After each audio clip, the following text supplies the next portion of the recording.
Let's talk. Giles Brown. Continental drift. Tales from Europe's longest-serving MEPs. From the hopeful beginning of Britain's entry into the European project to the bitterness of Brexit, Continental drift is a vivid personal account of a political life spent at the heart of the European Parliament. Europe's longest-serving MEP, Bill Newton-Dunn, joins me live on the line, probably from somewhere on the European gravy train or something like that, as they would say. Good morning to you, Bill. How are you, sir?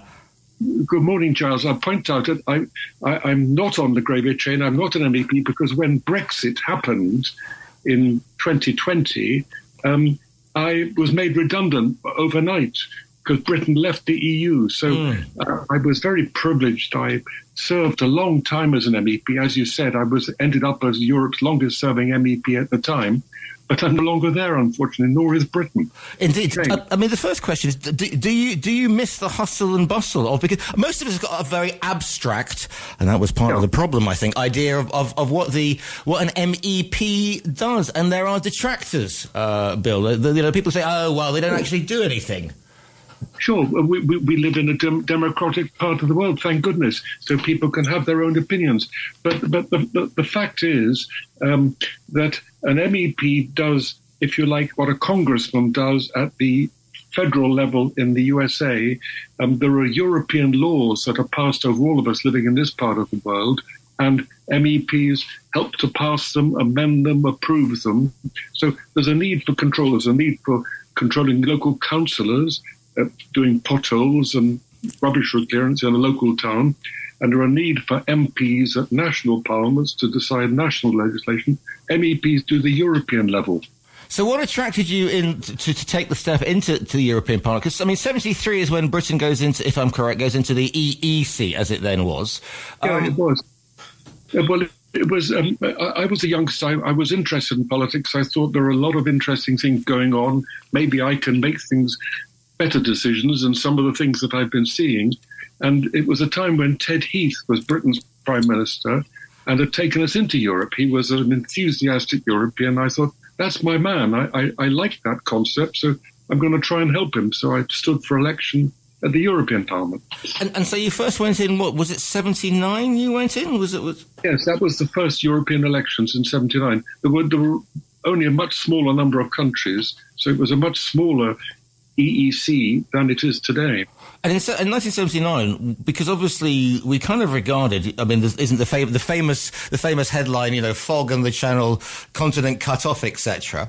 I mean, we tended to see in the 70s perhaps as the EEC as it then was being a sort of Franco-German sort of relationship, and everybody else sort of tagging in its coattails. You're quite right, Giles. And part of the problem was, I think, that we British won both world wars, so we thought we were perfect and very superior, and the French and the Germans lost the war, so they needed to change their systems.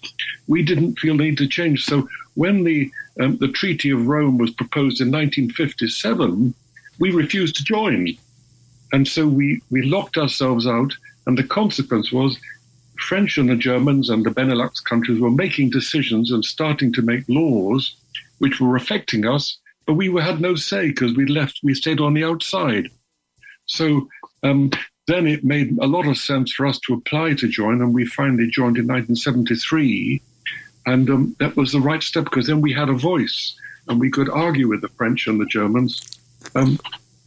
We don't like that law, we want a different law. So it's better to be in and having a say than being on the outside and pushed around by them. But it must have been a very interesting time to go in at 79 because obviously there is the election that changes Britain. 1979, of course, Margaret Thatcher comes in, Conservatives take power after the winter of discontent, and her view was very much an Atlantic view. I've been looking towards Reagan would come in the following year, and they had the Atlantic perspective. Perhaps she was looking to the West rather than to Europe because of the previous relationship that the UK had with continental Europe.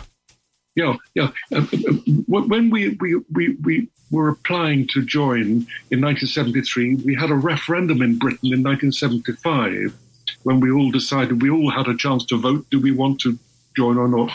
And Mrs. Thatcher, who was leading the Conservative Party as leader of the opposition at that time, actually went on record in saying Europe is not just about free trade, it's about much more. It's about building a united Europe. So at that time, she was, I think, a strong pro-European in favour of uniting our part of the world. Later on, of course, she found that the French and the Germans and the others sometimes didn't agree with her. She didn't get her own way all the time, and I think her view slightly changed when she found it was more difficult than she thought.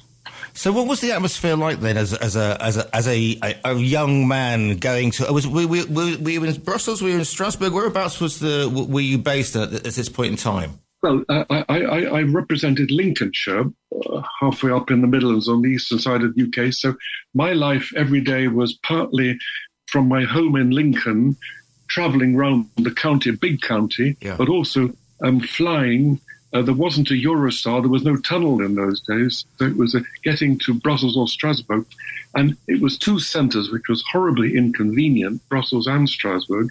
The reason was, after the end of the Second World War, European countries started to talk to each other again. And so Churchill said, we can't fight any longer. That's ridiculous. Let's talk and get together. So there was no location for the European institutions. So different countries provided hosting rooms and places. And the French said, well, you can meet in Strasbourg from time to time if you like. And the Belgians said, well, why don't you meet in Brussels? We've got a good airport and so on.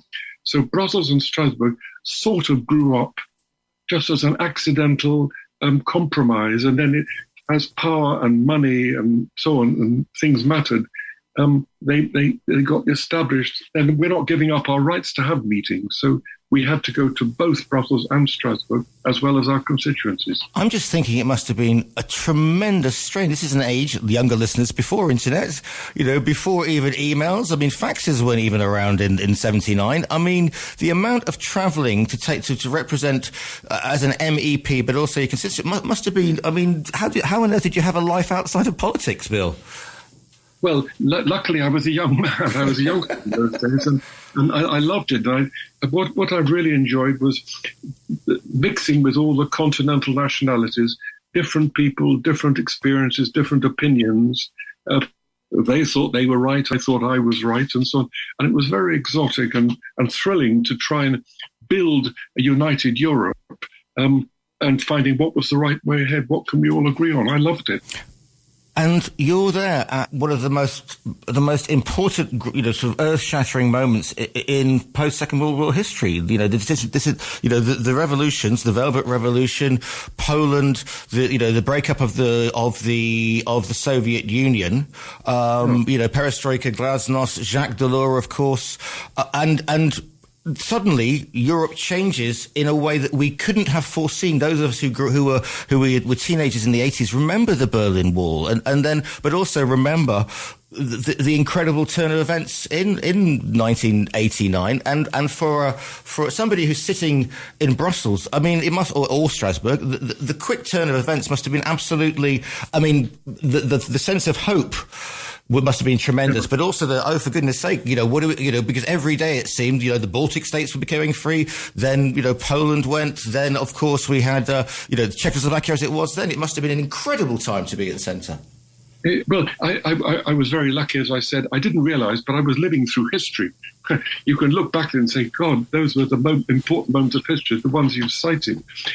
Immediately after Gorbachev became president of the Soviet Union and said, my job's finished, the Soviet Union is dissolved, Boris Yeltsin took over, and he came to Strasbourg, to the Palms. And I sat in on a press conference, which Yeltsin gave, and somebody asked him, Mr. Yeltsin, it's a great honour that you've come to visit us in Strasbourg, but why are you here? Well, he said, I think one day Russia might join the European Union. And we thought, crikey, that's an interesting idea, but he didn't last very long, as we know, and he was succeeded by a much more difficult man, so it hasn't done. That's going to be my understatement of the year. What was? Did you come into contact with Jacques Delors then? Were you? No, yeah. Yes. Jacques Delors was head of the executive, if you like, the civil service. The analogy with the United Europe is the USA. You've got three bodies: a president, who was Jacques Delors in our case, and then two houses of parliament, an upper house, Senate and House, or in the European Parliament's case, Council of Ministers and the European Parliament. So three bodies sharing the power, and Jacques Delors was the executive head doing the day-to-day work.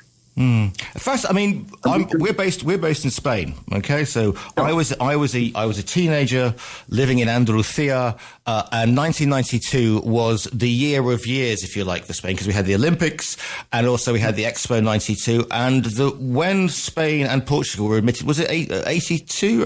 Into, I think 83. 83. No, 86. 86. Greece was 83. Yeah.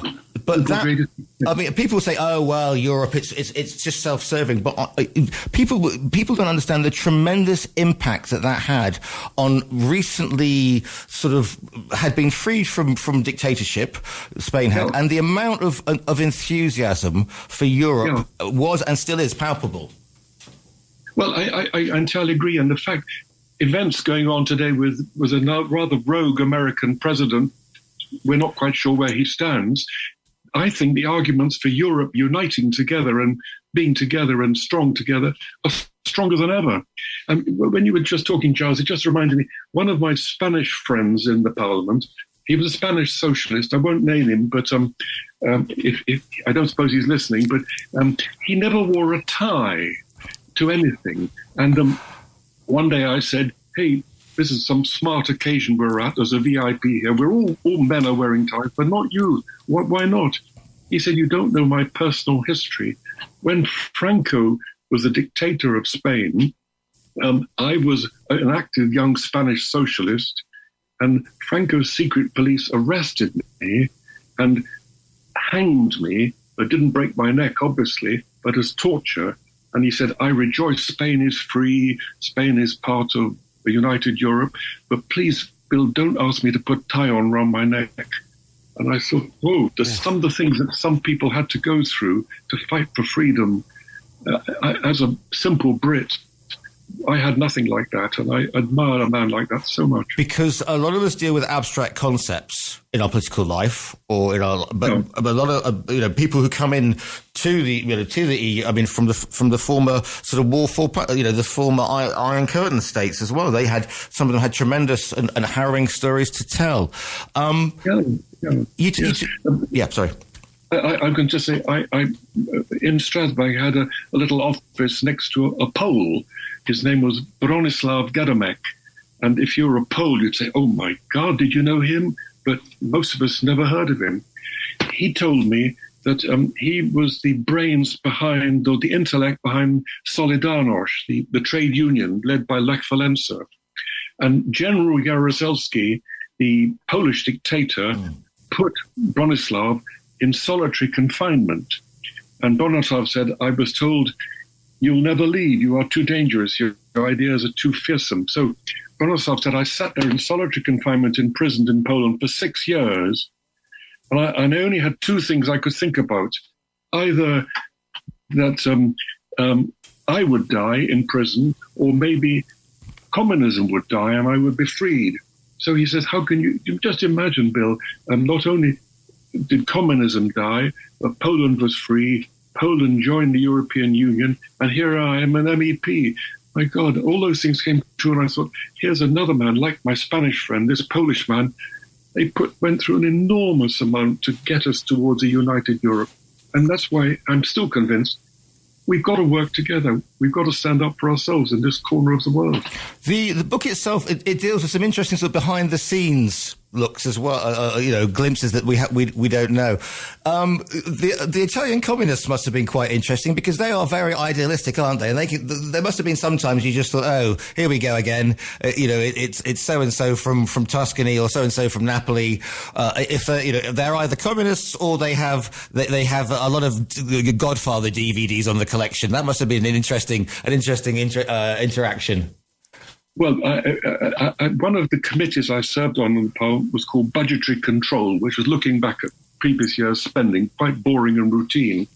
But I was asked to lead a delegation to Sicily, because some of the European grants going to Sicily didn't quite seem to be going to the right place. And so we took a delegation there, and I discovered that my vice chairman of the committee going with me was the head lawyer for the mafia, who, of course, represented Sicily.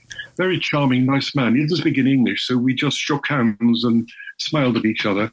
But he looked after us extremely well, and an Italian friend said, I said, am I stupid even going to do this in Sicily, finding out where the money goes? And she said, no, you're not stupid, but if you threaten the mafia's power, then they'll kill you. But if you're just polite and ask questions and don't threaten their power, they'll look after you nicely and let you go. And that's what happened. But amazing experience. I'm sure it is. Yeah, very charming indeed.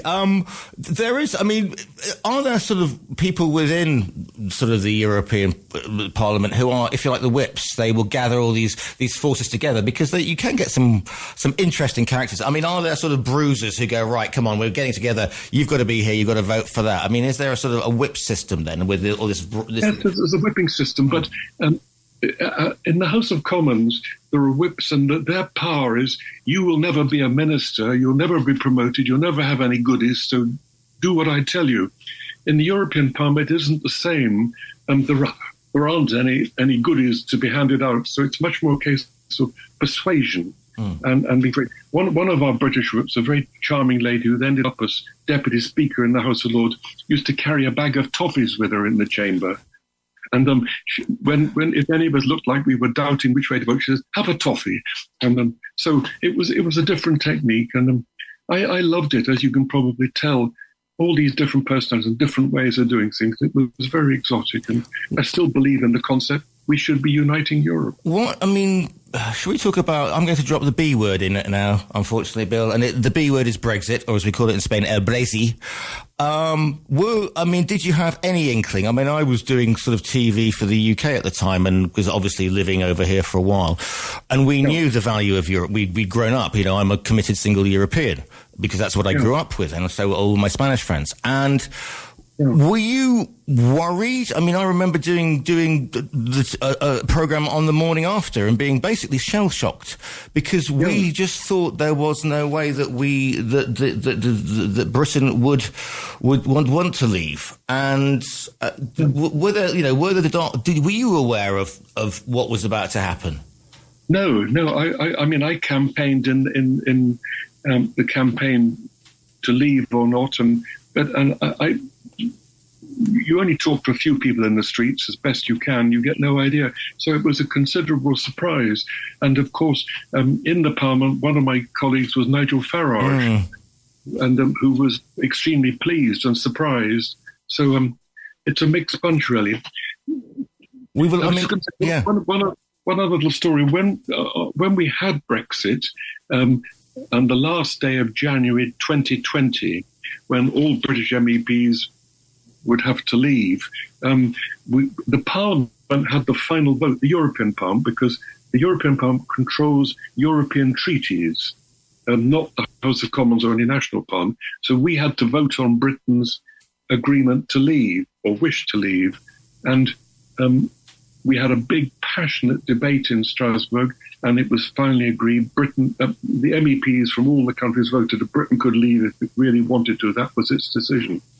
But the real question then became, as soon as we vote that Britain can leave, there will be terrible crowing from the backbenches from Farage and his crowd.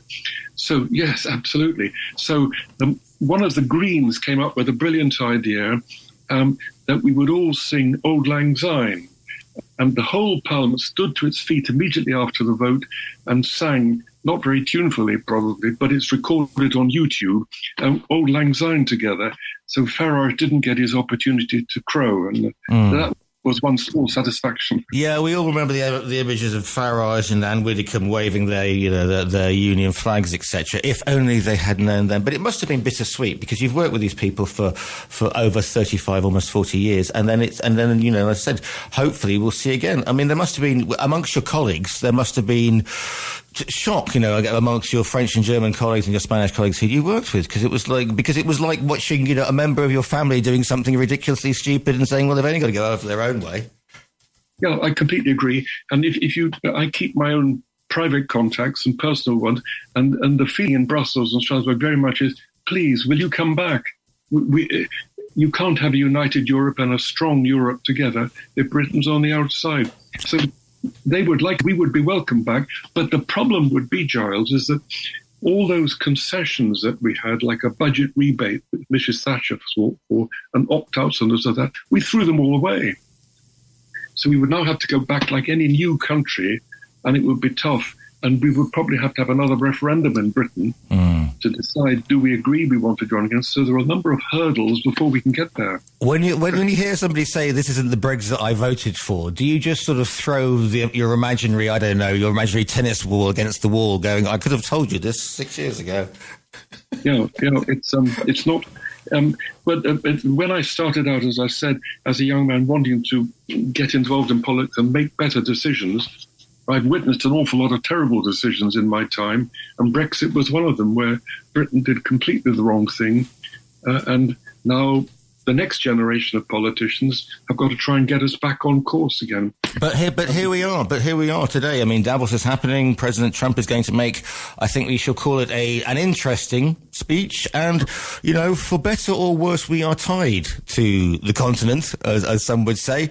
And if you want to underline the importance of being united in Europe, this surely, Bill, is it. So the book itself, is it a memoir? Is it underlining the good things, the funny things? I mean, it's a mixture of my great privilege at a time of being an MEP for all that time, the people I knew, the things I saw, the jokes I heard. I mean, one very silly joke, we had a Frenchman who was chairing our budgets committee, Jean-Pierre Cotte, who came from Normandy in northwest France.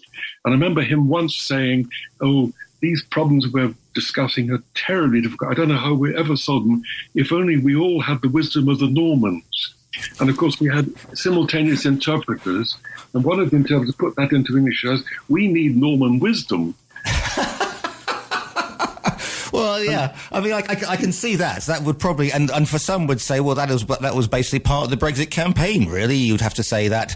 That indeed. The poor Frenchman didn't think it was funny at all. but us Brits thought that's a great idea. Norman wisdom might fix it.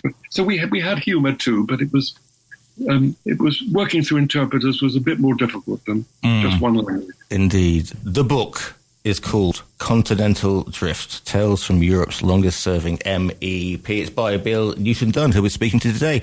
Bill, if people want to find you online and say nice things to you, I mean, do you do social media? Do you have a website? Where can people find you? I haven't actually got a website. I used to have one, but I'm basically retired. I'm now a grandfather with 4 delightful grandchildren, and they keep me extremely busy, and that's part of the privilege of life. If you've got children and grandchildren, wow, you're a lucky person. That sounds like an absolutely brilliant idea. Listeners, you can order the book via our own virtual bookstore. You can click on the front cover, and a well-known distribution service will be winging its way to you. The book is called Continental Drift. It is by Bill Newton-Dunn. Bill, it's been an absolute pleasure to speak to you today. I've enjoyed it too, Charles, and I'm sure you're in sunshine there. We've got rain in London. Not so nice. I hate to break the thing. We're not all sitting with our sangrias or our vino tintos. It is cloudy today with rain forecast, so there you go. Oh, dear. Bill Newton, thank you so much for your time today. Pleasure. Nice talking with you, Charles.